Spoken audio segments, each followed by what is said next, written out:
Hello guys, welcome to my kitchen channel. આજે આપણે બનાવવાના છીએ એકદમ અલગ ટેસ્ટી નાસ્તો અને તે પણ એકદમ હેલ્ધી એવો। તો ચાલો ફટાફટ બનાવવાનું સ્ટાર્ટ કરી લઈએ। અને જો તમને અમારો વિડીયો પસંદ આવતો હોય તો લાઈક શેર સબસ્ક્રાઈબ કરવાનું ભૂલતા નહીં। તો આ છે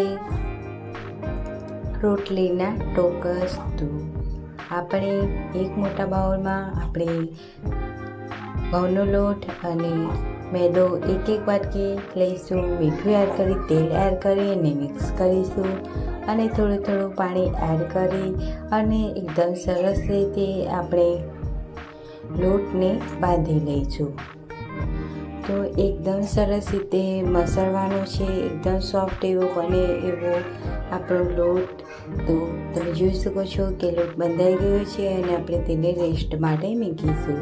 ત્યાં સુધી આપણે સ્ટફિંગ તૈયાર કરી લઈએ। તો કઢાઈમાં તેલ ગરમ કરવા મૂકીશું, જીરું એડ કરીશું અને વેજીટેબલ્સ એડ કરીશું। તો મીઠા લીમડાના પાન એડ કરીશું, એક ચોપ કરેલી ડુંગળી એડ કરીશું અને 2 લીલા મરચાં તીખા એડ કરીશું અને કેપ્સિકમ એડ કરીશું અને એકદમ સોફ્ટ એવું થાય ત્યાં સુધી એને થવા દઈશું। તો તમે જોઈ શકો છો કે એકદમ સોફ્ટ એવું થઈ ગયું છે। ત્યારબાદ આપણે તેમાં હળદર, મીઠું, ગરમ મસાલો, લાલ મરચું એક ચમચી એડ કરીશું અને એકદમ સરસ રીતે મિક્સ કરી લઈશું।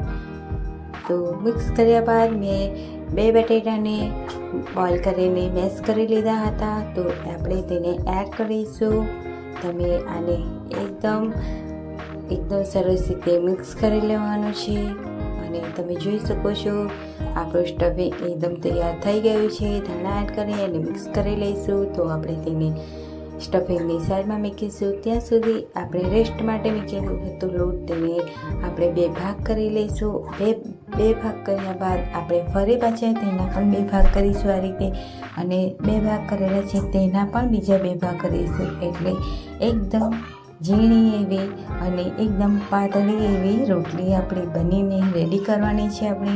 તો તમે જોઈ શકો છો કે એકદમ આ રીતે પાતળી એવી આપણે વણી લેવાની છે। તો હું એકદમ પાતળી રોટલી આ રીતે વણી લઈશ।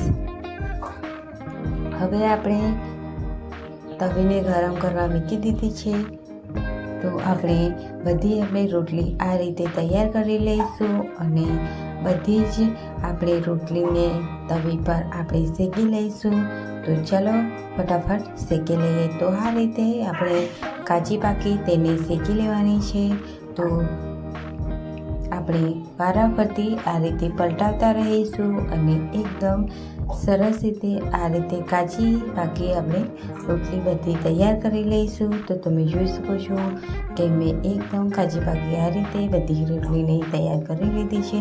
તો હવે આપણે તેને સ્ટફિંગ એડ કરીશું। તો આ રીતે આપણે રોટલી મૂકીશું અને તેની ઉપર ગાર્લિક પેસ્ટ એડ કરીશું। જો તમારી પાસે ગાર્લિક પેસ્ટ ના હોય તો સ્કીપ કરી શકો છો। ત્યારબાદ તેમાં પિઝા સોસ આવે છે તે આપણે લઈશું અને આ રીતે લગાવીશું, બધી જ બાજુ ફેલાવી લઈશું અને ત્યારબાદ લાસ્ટમાં આપણે ટમેટો કેચઅપ એડ કરીશું અને એકદમ સરસ રીતે આ રીતે ફેલાવી લઈશું। હવે આપણે સ્ટફિંગને એડ કરીશું। તો સ્ટફિંગ આપણું ઠંડુ થઈ ગયું હતું ત્યાં સુધી। તો તમે જોઈ શકો છો કે હવે ઉપર આપણે મોઝરેલા ચીઝ એડ કરીશું અને આ રીતે આપણે ફોલ્ડ કરીશું અને આપણે વચ્ચેથી થોડું પ્રેસ કરીશું। તો આ રીતે આપણા રોટલીના ટોકસ બનીને રેડી થઈ ગયા છે। તો બધા જ ટોકસને રેડી કરીશું અને પેન ઉપર ફરીથી આપણે આ રીતે શેકી લઈશું। તો તમે જોઈ શકો છો કે આ રીતે તેલ લગાવી અને છાંટતા રહીશું અને આ રીતે આપણે ટોકસને આપણે શેકી લઈશું। તો ઉપરથી એકદમ ક્રિસ્પી એવા બને એટલે ત્યાં સુધી આપણે એને શેકી લેવાના છે। તો બીજું ટોકસ પણ આ રીતે આપણે શેકી લઈશું અને જો તમને આ રેસીપી ગમતી હોય તો લાઈક શેર સબસ્ક્રાઈબ કરવાનું ભૂલતા નહીં અને જો તમે અમારી ચેનલ પર નવા હોય તો બેલ આઇકનને પ્રેસ કરવાનું ભૂલતા નહીં. તો તમે જોઈ શકો છો કે એકદમ ગોલ્ડન બ્રાઉન એન્ડ ઉપરથી એકદમ ક્રિસ્પી એવા બનીને રેડી થઈ ગયા છે. તો આપણે જે ક્રિસ્પી એવા થાય એટલે આપણે બીજા પણ ટોકસ હતા તેને પણ આ રીતે આપણે એડ કરીશું અને આ રીતે આપણે શેકી લઈશું. તો તમે જોઈ શકો છો કે એકદમ ટોકસ બનીને રેડી થઈ ગયા છે. તો આપણે એને ઉતારી લઈશું અને સર્વિંગ પ્લેટમાં સર્વ કરી લઈશું. તો તમને કેવા લાગ્યા આ રોટલીના ટોકસ ઝટપટ બનાવ્યા? તો મને કમેન્ટમાં જરૂરથી જણાવજો અને વિડીયો કેવી લાગી મને કમેન્ટમાં જરૂરથી કહેજો કે આ રેસીપી તમને કેવી લાગી. તો તમે જોઈ શકો છો કે આપણું સ્ટફિંગ એન્ડ રોટલીના ટોકસ એકદમ બનીને ક્રિસ્પી એવા બનીને રેડી થયા છે. તો